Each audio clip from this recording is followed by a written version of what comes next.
A falsa religiosidade ela é marcada por hipocrisia. Veja o que ele diz no versículo 45. Um dos peritos da lei lhe respondeu: Mestre, quando dizes essas coisas, insultas também a nós. Vejam, o Senhor Jesus originalmente aqui estava lidando com fariseus. E nesse encontro, nessa refeição, tem um que é chamado aqui perito da lei, conforme a tradução pode ser mestre da lei. Eram aqueles que eram advogados, que eram especializados em estudar as leis que eles haviam criado e passavam para o povo essas orientações. Os peritos da lei eram muito mais conhecidos, e pelo menos assim foi empregado no Novo Testamento. 63 vezes foi usado o substantivo escriba para descrevê-los. Eles, os peritos da lei, não eram os fariseus, embora entre muitos dos peritos da lei estavam também fariseus. E o Senhor está aqui criticando os fariseus, e um perito da lei está dizendo que ei, você está incluindo a gente também, nós também estamos sendo ofendidos nisso. Observe que a atitude desse homem com Jesus, pelo menos ela é respeitosa, ele o chama de mestre. E em função disso, do sistema religioso, que também aquele mestre da lei, aquele perito da lei, aquele escriba adota, ele abre um diálogo com o Senhor que vai redundar em mais alguns ais, denunciando a falsa religiosidade dele. Versículo 46, veja o que ele diz. Quanto a vocês, peritos na lei, disse Jesus, ai de vocês também, porque sobrecarregam os homens com fardos que dificilmente eles podem carregar, e vocês mesmos não levantam nem um dedo para ajudá-los. Vejam, os peritos da lei haviam transformado, por exemplo, os 10 mandamentos em 613 mandamentos. Só o mandamento para guardar o sábado tinha sido desdobrado em 70 mandamentos. Aquilo era um fardo. Quem podia obedecer aquilo?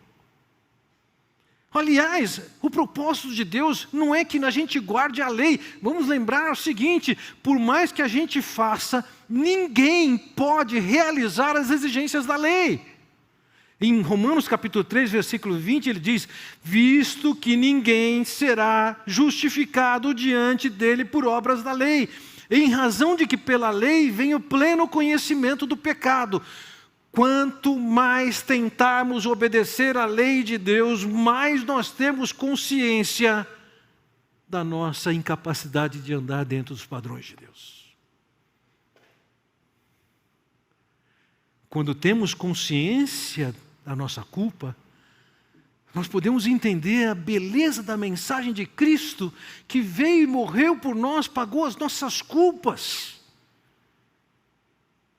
A fé cristã não é o cumprimento de leis, mas a dos fariseus era. A dos mestres da lei era.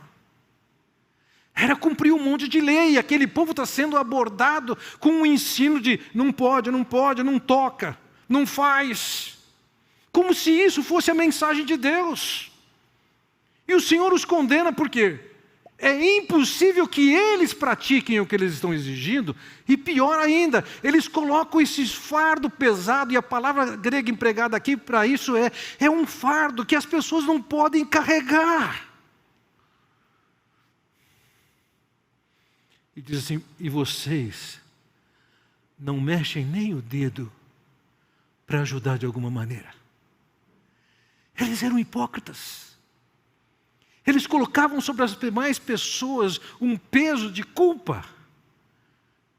Não eram capazes de cumprir e nem tampouco de ter algum tipo de misericórdia. Vejam, não tenha dúvida que a lei de Deus tem um papel nas nossas vidas. A lei de Deus, diferentemente das leis que os escribas e fariseus estavam inventando. A lei de Deus, ela tem um propósito. Elas nos ajudam a enxergar o quanto nós estamos fora do padrão de Deus.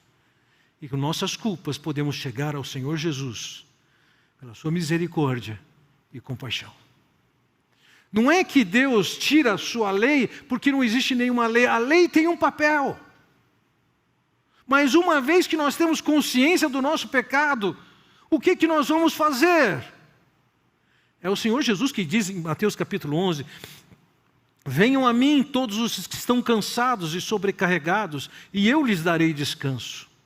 Tomem sobre vocês o meu jugo e aprendam de mim, pois sou manso e humilde de coração, e vocês encontrarão descanso para as suas almas, pois o meu jugo é suave e o meu fardo é leve.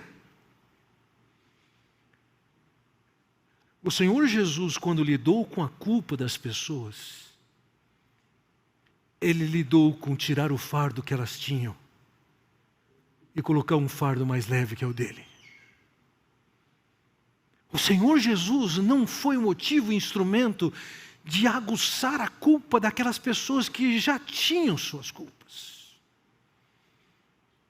Não poucas vezes, tenho lidado tantas vezes com pessoas com uma culpa tão brutal. Algumas delas num processo de depressão que aparentemente vai levar à morte física. Por vezes eu encontro pessoas que aquilo que eu escuto, eu tenho que dar uma disfarçada para não espantar a pessoa com o susto que eu levei, com o que ela é capaz de fazer. Mas não é nosso trabalho como cristãos colocar mais fardo, mais culpa, mais peso. A vida de um cristão, ela pode ser e deve ser uma vida de luz, que faz com que a pessoa identifique mais e mais a sua culpa, mas tem que ouvir a mensagem da graça, do Deus que acolhe, do Deus que recebe, do Deus que perdoa, do Deus que tem misericórdia, do Deus que se compadece, do Deus que ajuda até a carregar a carga que estão levando.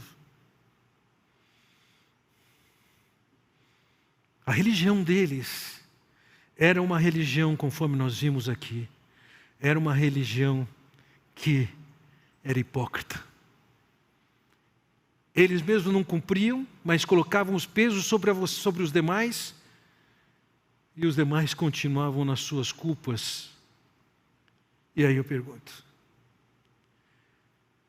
o que a sua vida tem sido? Você é uma figura de graça para quem falhou? Ou você é uma figura que faz com que os outros se sintam culpados? Vou começar por vocês, homens. Alguma vez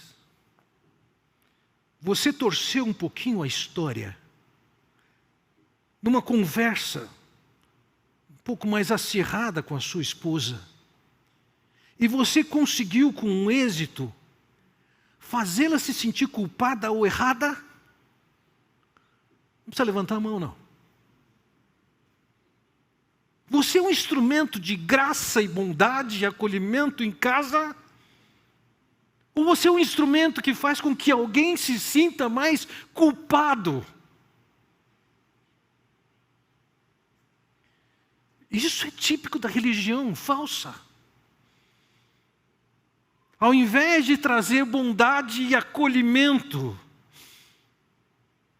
traz um sentimento multiplicado, potencializado de culpa. Isso também vale para os seus filhos.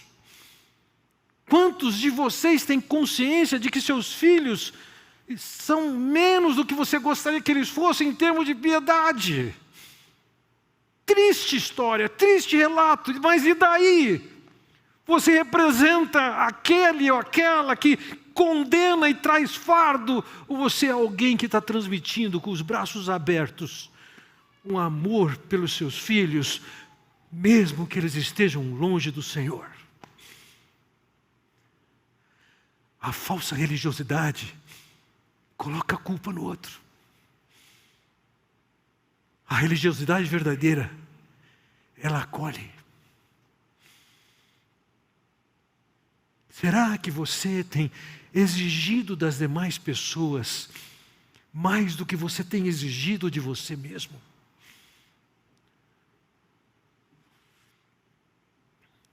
A falsa religiosidade deles era hipócrita.